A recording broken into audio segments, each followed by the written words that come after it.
اعوذ باللہ من الشیطان الرجیم بسم اللہ الرحمن الرحیم لا يحب اللہ الجہر بالسوء من القول الا من ظلم وکان اللہ سمیعا علیما۔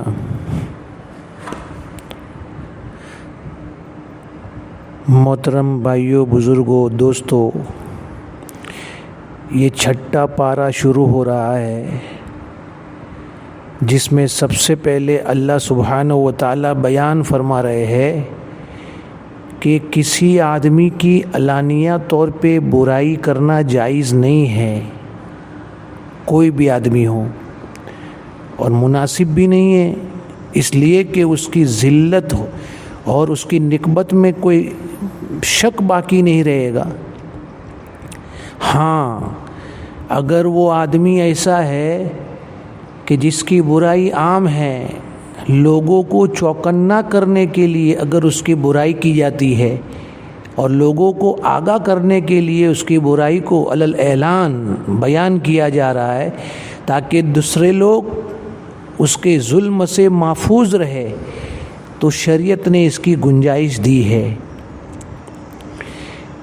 اس کے بعد جو لوگ دین کے کچھ چیزوں کو مانتے ہیں اور کچھ چیزوں کا انکار کرتے ہیں اور پھر بھی دین پر باقی رہنے کا دعویٰ کرتے ہیں، ان کے بارے میں یہ کہا گیا کہ یہی لوگ بڑے کافر ہیں اور ان کے لیے عذاب یقینی ہے۔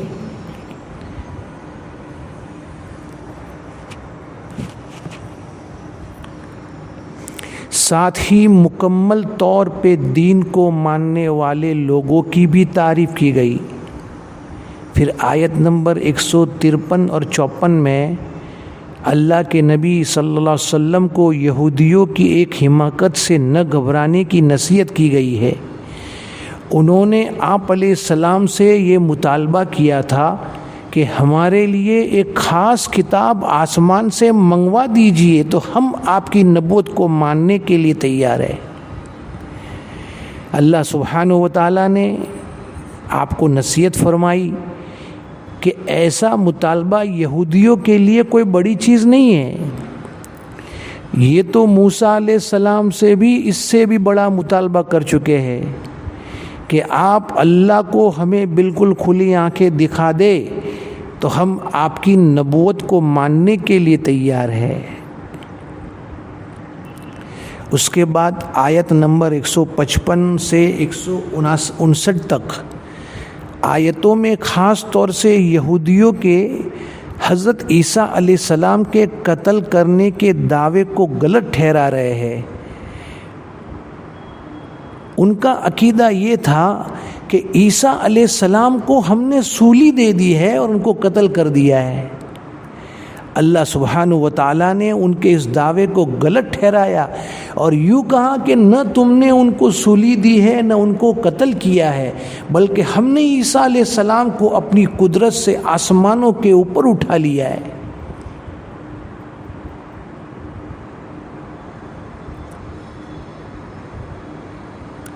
اور حقیقت بھی یہ ہے،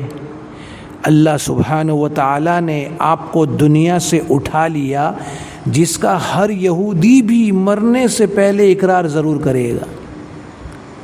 اور حضرت عیسیٰ علیہ السلام ان کے خلاف گواہی دیں گے۔ پھر آیت نمبر 160 سے 162 تک میں اس بات کا ذکر ہے کہ یہودیوں کی مسلسل شرارتوں اور خاص طور سے ان کے سود کھانے اور لوٹ مار کرنے کی وجہ سے بہت ساری حلال چیزیں ان کے لیے حرام کر دی گئی، لیکن اس میں کچھ یہودی مستثنیٰ ہیں۔ کچھ یہودی ایسے بھی ہے جو علم میں پختہ ہے اور اس کی وجہ سے وہ اپنی کتاب یعنی تورات میں اللہ کے نبی کی نشانیاں پڑھ کر آپ علیہ السلام سے پہلے آئی ہوئی چیزوں پہ یقین رکھتے ہیں اور ان چیزوں پر بھی یقین رکھتے ہیں جو خود آپ علیہ السلام پر بھی اتاری گئی، اور ساتھ ہی آپ کے لائے ہوئے دین پر مکمل طور پر عمل بھی کرتے ہیں۔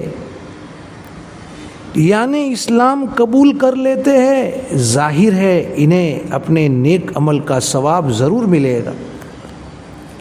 پھر آیت نمبر 163 سے 170 تک یہ فرمایا گیا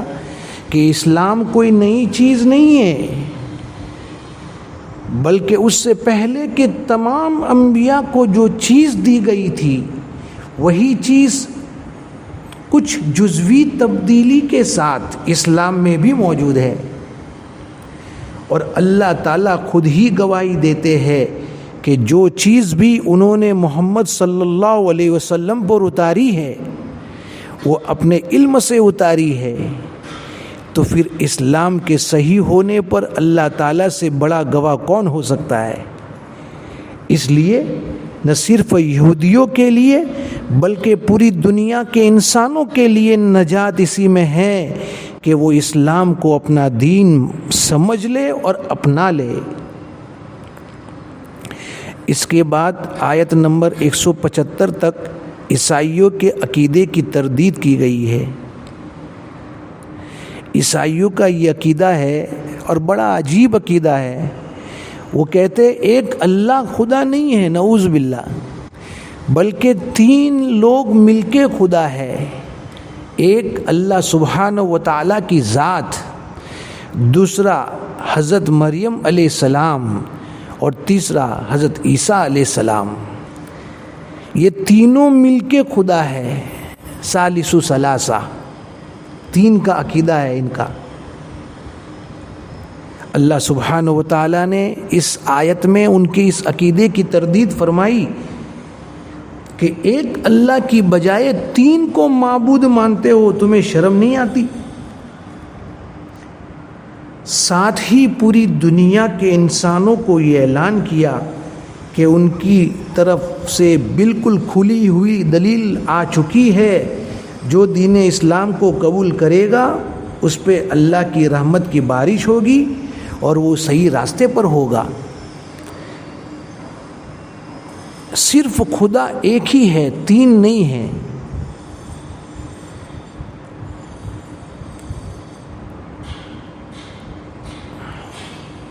پھر اس کے بعد میں آخری آیت میں اس شخص کی میراث کا حکم بتایا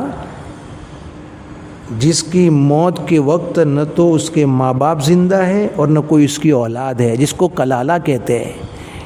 اس کا میراث کا کیا حکم ہے اس کو اس آیت میں کھول کے بیان کیا ہے۔ پھر اس کے بعد میں سورہ مائدہ شروع ہوتی ہے۔ سورہ مائدہ کی پہلی 2 آیتوں میں اللہ سبحانہ و تعالیٰ نے خود اپنے اور انسانوں کے وعدہ کو پورا کرنے کا حکم دیتے ہوئے حلال اور حرام جانوروں کا تذکرہ فرمایا ہے۔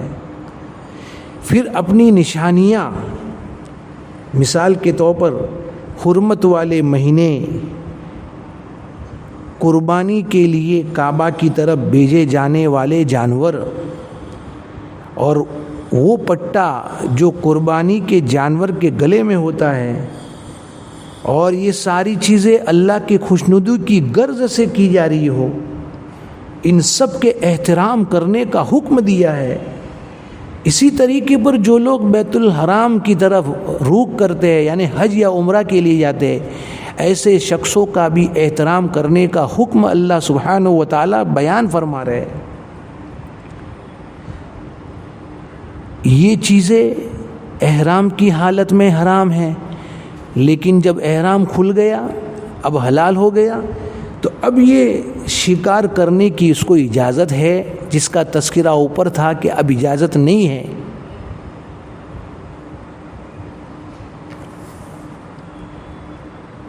اس کے بعد میں آیت نمبر 3 میں حرام جانوروں کی فہرست کو بیان فرمایا ہے۔ ہاں،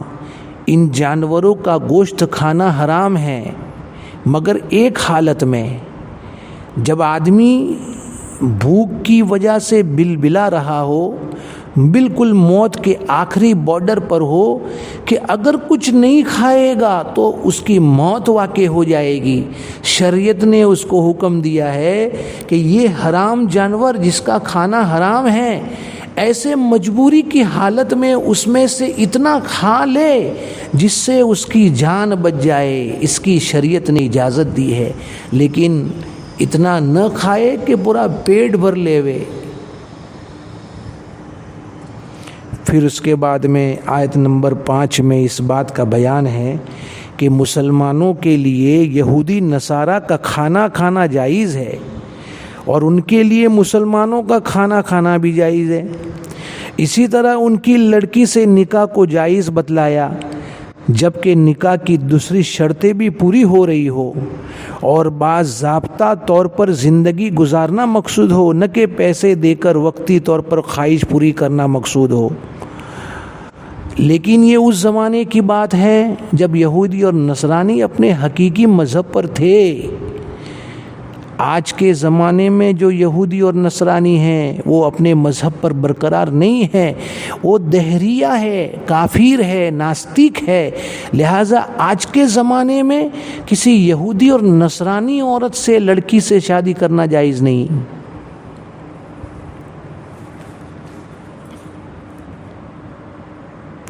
پھر اس کے بعد میں آیت نمبر 6 اور 7 میں غسل اور وضو کے احکام کو بیان کیا گیا ہے اور ان کو اللہ کی طرف سے نعمت قرار دیا گیا ہے۔ ساتھ ہی یہ بھی بتلایا گیا کہ ایک انسان جس دن اسلام قبول کرتا ہے اسی دن اللہ تعالیٰ کے تمام احکام پر عمل کرنے کا اللہ تعالیٰ سے عہد کر لیتا ہے۔ اس لیے اللہ سبحانہ و تعالیٰ کے ساتھ کیے ہوئے اس عہد کو یاد رکھتے ہوئے اللہ تعالیٰ کے حکموں پہ اخلاص کے ساتھ عمل کرنا چاہیے۔ پھر اس کے بعد آیت نمبر 8 اور 9 میں انصاف کرنے کو اللہ کی معرفت اور خشیت کا ذریعہ قرار دیتے ہوئے مسلمانوں سے یہ کہا گیا کہ انہیں خوب مضبوطی کے ساتھ انصاف کرنا چاہیے، اگرچہ اس انصاف سے اس کے دشمن ہی کو فائدہ کیوں نہ پہنچے۔ اور نیک عمل کرنے والے مسلمانوں سے مغفرت اور بہت زیادہ ثواب کا وعدہ کیا گیا، اور یہ کہا گیا کہ ایمان نہ لانے والوں کے لیے جہنم متعین ہے۔ پھر آیت نمبر 11 اور 12 میں ہر انسان اور ہر قوم یہاں تک کہ دشمن قوم کے ساتھ بھی انصاف کو مسلمانوں کے حق میں اپنی طرف سے بڑا انعام اور عظیم نعمت قرار دیا ہوا ہے، اور یہ فرمایا کہ جب تم سب کے ساتھ انصاف کرتے رہے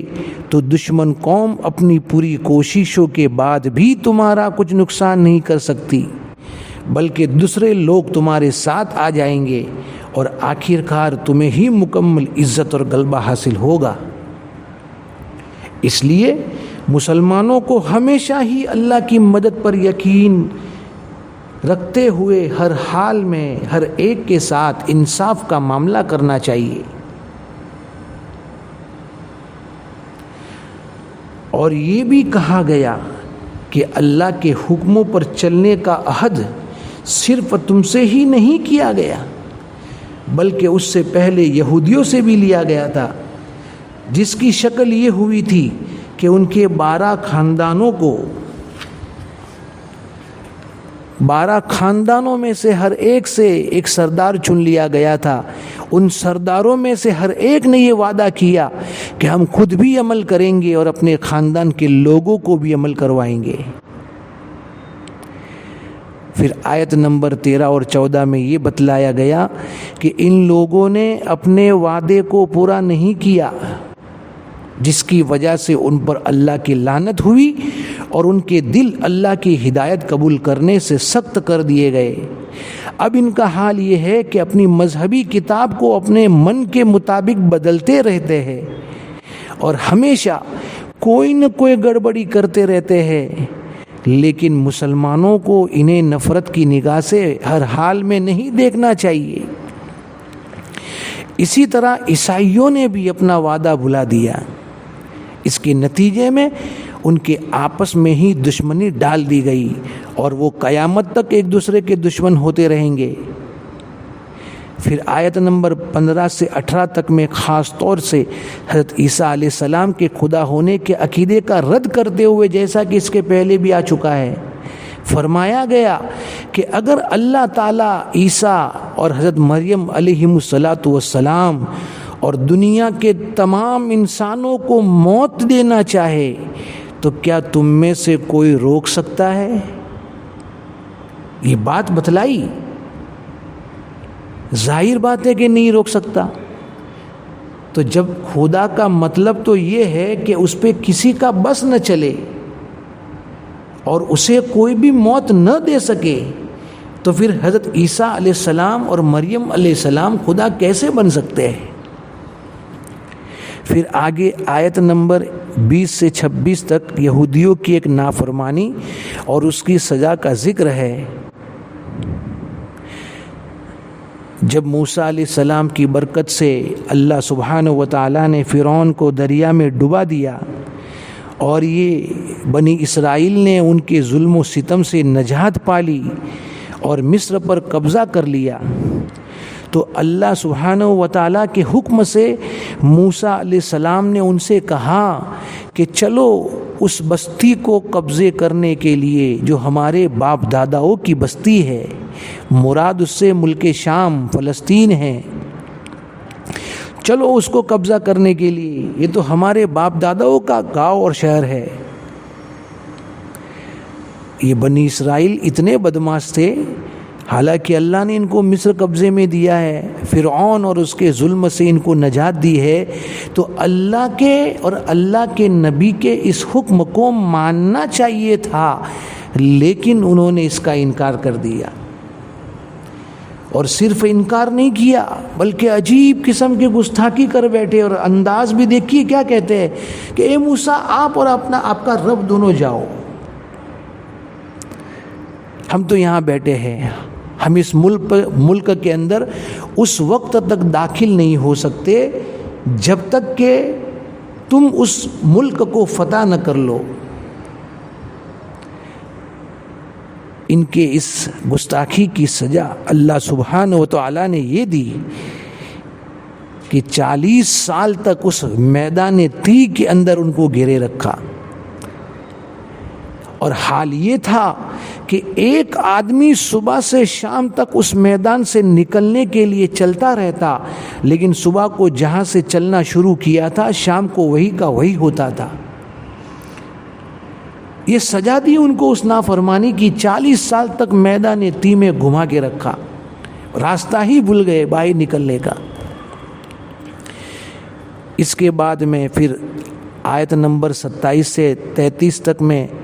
شادی کے مسئلے کو لے کر حضرت آدم علیہ السلام کے بیٹے قابیل اور حابیل کا تذکرہ ہے۔ یہ قابیل اور حابیل یہ آدم علیہ السلام کے 2 سگے لڑکے ہیں۔ اس زمانے میں چونکہ آدم علیہ السلام اکیلے ہی تھے اور ان کا خاندان تھا، اب اچھا اس زمانے میں اللہ کا عجیب نظام چلا کہ ہر وقت 2 جڑوا بیٹے پیدا ہوتے تھے، ایک لڑکا اور ایک لڑکی، ایک لڑکا اور ایک لڑکی۔ جب بھی بچے پیدا ہوتے تھے تو جڑوا پیدا ہوتے تھے۔ اب اس زمانے میں یہ شریعت تھی کہ جس لڑکے کے ساتھ میں جو لڑکی پیدا ہوئی ہے ان دونوں کا آپس میں نکاح نہیں ہو سکتا، یہ سگے بھائی ہے،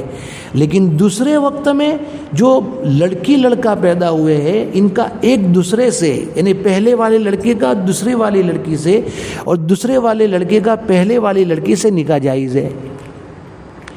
اب اس زمانے میں حابیل اور قابیل 2 الگ الگ وقت میں پیدا ہوئے اور ان دونوں کے ساتھ میں ایک لڑکی پیدا ہوئی، اور عجیب واقعہ یہ ہوا کہ قابیل کے ساتھ میں جو لڑکی پیدا ہوئی تھی وہ خوبصورت تھی، اور حابیل کے ساتھ میں جو لڑکی تھی وہ بدصورت تھی۔ اب قاعدے کے حساب سے تو قابیل کو حابیل کی بہن سے نکاح کرنا پڑے گا اور حابیل کو قابیل کی بہن سے۔ قابیل تھوڑا شریر اور بدماش تھا، اس نے کہا کہ نہیں میں تو اپنی بہن سے ہی نکاح کروں گا۔ دونوں میں آپس میں تو ہوئی، جھگڑا ہوا،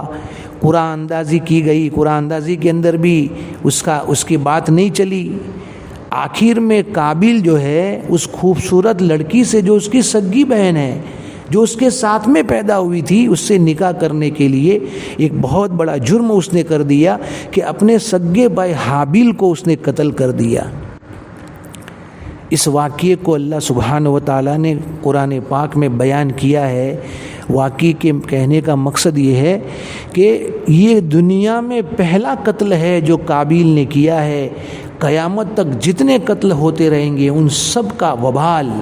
اور اس کا گناہ قابیل کے حصے میں آتا رہے گا۔ اس سے ہمیں یہ پتہ چلا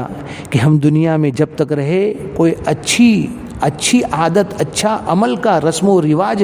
جاری کرے، تاکہ ہمارے مرنے کے بعد اگر وہ عمل لوگوں کے درمیان میں چلتا رہے تو وہ ہمارے نام اعمال میں اس کا ثواب آتا رہے۔ اور اگر ہم نے اپنی حیاتی میں کوئی برا عمل کا سلسلہ جاری کر دیا اور لوگوں نے اس کو پکڑ لیا تو ہمارے مرنے کے بعد میں جن جن لوگوں نے وہ عمل کیا ہوگا اس برے عمل کا وبال اور اس کی سزا بھی ہم کو ملے گی۔ پھر اس کے بعد آیت نمبر 40 تک یہ بتلایا گیا کہ اللہ کا انکار کرنے والوں اور صحیح دین کو قبول نہ کرنے والوں کو موجودہ دنیا اور اس جیسی ایک اور دنیا بھر کی چیزیں مل جاتی اور وہ ان تمام کو دے کر اللہ کے عذاب سے بچنا چاہتے تو بھی قبول نہیں کیا جاتا، اور یہ عذاب سے نہیں بچ پاتے، اور اب تو انہیں دردناک اور خطرناک عذاب ہوگا۔ اور ساتھ ہی ساتھ چوری کی سزا ہاتھ کاٹنے کا بھی بیان ہے، جو دنیا میں چوری کے جرائم کے خاتمے کے لیے رکھی گئی ہے، ورنہ آخرت کے عذاب سے بچنے کے لیے چور کو دل سے توبہ کرنا پڑے گی۔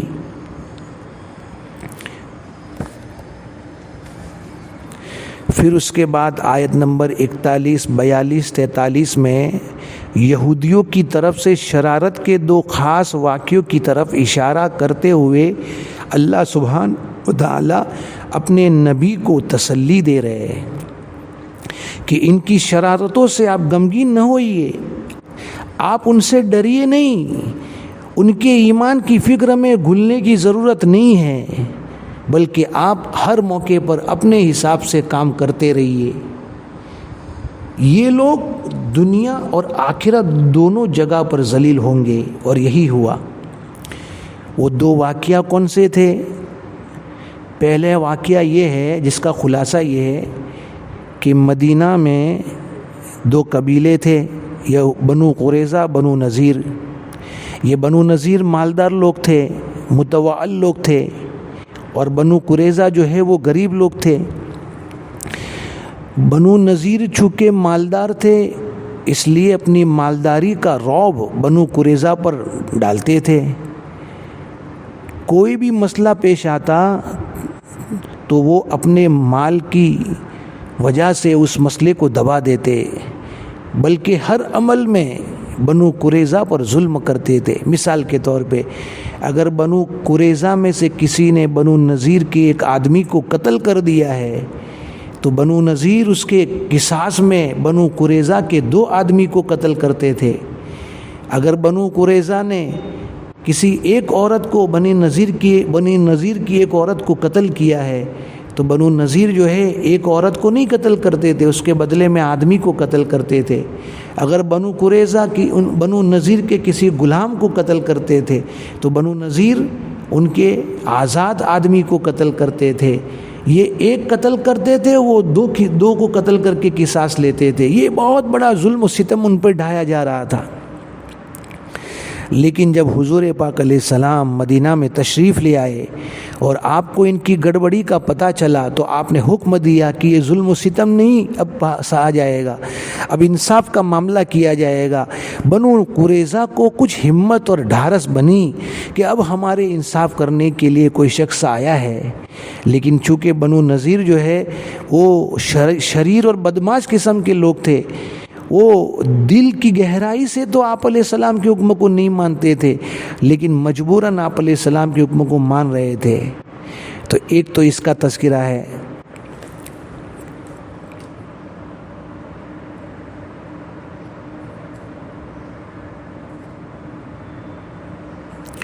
بلکہ جب یہ فیصلہ کرنے کے لیے مقدمہ لے کے حضور پاک علیہ السلام کے پاس گئے ہیں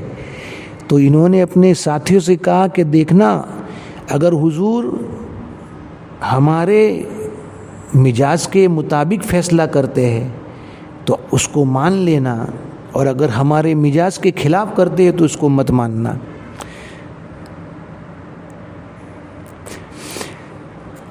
دوسرا واقعہ یہ بیان کیا کہ خیبر کے یہودیوں میں 2 آدمیوں سے زنا کا جرم ہو گیا تھا، اور ان لوگوں کی سزا تورات کے حساب سے سنسار کرنا ہی تھا، جیسے ہماری شریعت میں ہے۔ اگر کوئی شادی شدہ آدمی زنا کرتا ہے تو اس کی سزا سنسار کرنا ہے، پتھروں کے ذریعے اس کو مار کے ہلاک کرنا ہے۔ اب یہ یہودیوں میں سے 2 مالدار آدمیوں نے زنا کا ارتکاب کر دیا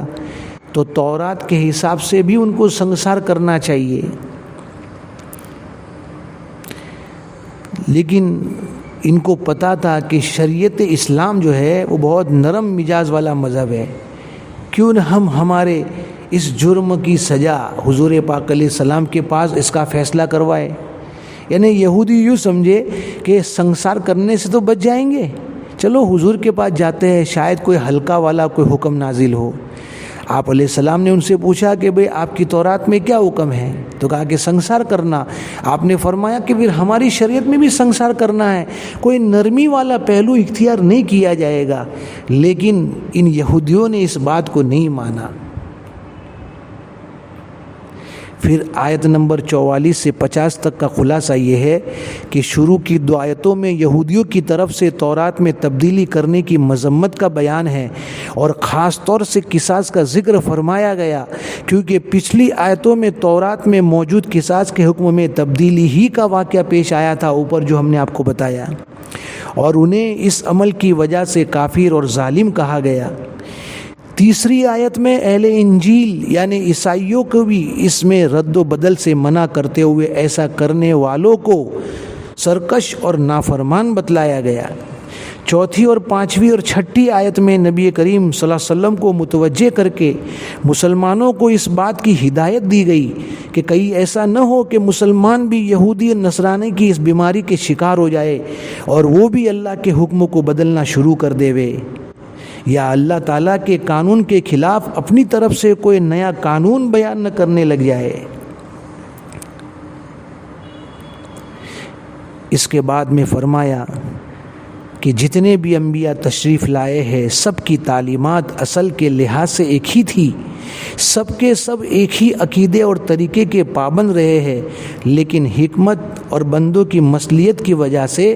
ہر نبی کو اپنے زمانے کے لحاظ سے کچھ جزوی اور فروعی مسائل اور احکام الگ الگ دیے گئے ہیں۔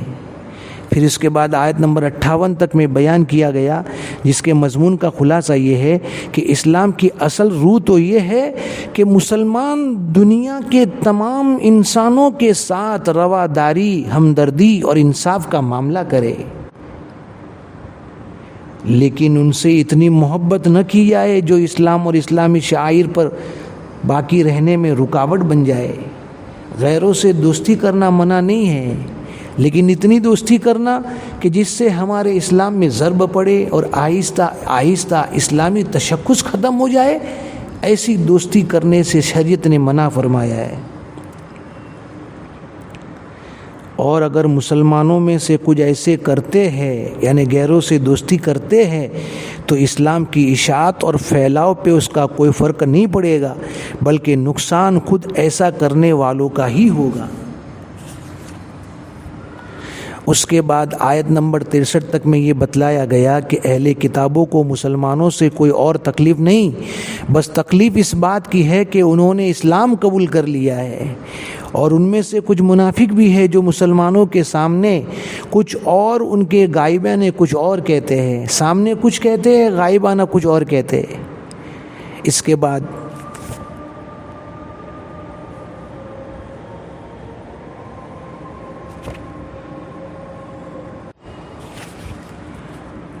کے بعد یہ بتلایا گیا کہ ان میں سے اکثر تو برے ہی ہیں، لیکن کچھ لوگ اچھے بھی ہیں، اور ان کے عوام کے ساتھ علماء بھی اچھے نہیں ہیں کہ وہ عوام کو غلطیوں سے روکتے نہیں، اور ان کے سامنے حق کو ظاہر کرنے کی بجائے حق کو چھپاتے ہیں۔ پھر آیت نمبر 69 تک میں یہ بتلایا گیا کہ یہ اہل کتاب مسلمانوں سے صرف اسلام کی وجہ سے دشمنی کرتے ہیں، ورنہ مسلمانوں کا کوئی دوسرا قصور نہیں ہے۔ اور سچی بات یہ ہے کہ انہوں نے خود تورات اور انجیل پہ ہی عمل نہیں کیا، اس لیے کہ ان کی کوئی بنیاد ہی نہیں۔ اگر یہ تورات اور انجیل پہ عمل کرتے تو پھر یہ اسلام کو ضرور قبول کرتے، اور ساتھ ہی ساتھ یہ بھی بتا دیا کہ اسلام میں داخل ہونے کے لیے یہ دیکھنے کی ضرورت نہیں ہے کہ وہ کس گھرانے میں پیدا ہوا ہے، بس اسلام کے عقائد اور احکام پہ عمل شروع کر دے تو وہ مسلمان ہو جائے گا اور اللہ کے نیک بندوں میں شامل ہو جائے گا۔ اس کے بعد پارے کے اخیر تک کئی مضامین بیان کیے، جن کا خلاصہ یہ ہے کہ اہل کتاب جان بوجھ کر جو حق کا انکار کرتے رہے، اور جب بھی انبیاء ان کے پاس آئے تو ان کو قتل کیا یا جھٹلایا۔ اس کی وجہ سے ان میں سے اکثر ایسے ہو گئے جیسے اندھے بہرے ہوتے ہیں۔ پھر یہ بتلایا گیا کہ حضرت عیسیٰ ابن مریم علیہ السلام اور حضرت مریم کو خدا ماننے والے کافر ہے۔ خود حضرت عیسیٰ نے بھی شرک کرنے والے کو جہنمی بتلایا ہے۔ حضرت عیسیٰ علیہ السلام تو عام رسولوں کی طرح ایک رسول تھے، اور وہ ان کی ماں مریم دونوں ہی انسان تھے، کھاتے پیتے تھے۔ اسی طرح انہیں دین میں غلو کرنے سے بھی روکا گیا ہے، اور یہ کہا گیا کہ بنی اسرائیل میں سے کافروں پہ خود حضرت داؤد اور عیسیٰ ابن مریم علیہ السلام کی زبانی تورات اور زبور میں بھی لعنت بھیجی جا چکی ہے۔ اور ایک خاص بات یہ بتلائی گئی کہ دوسرے غیر مسلموں کے مقابلے میں عیسائیوں میں عبادت گزار لوگ مسلمانوں سے زیادہ محبت کرتے ہیں۔ وآخر دعوانا الحمد للہ رب العالمین۔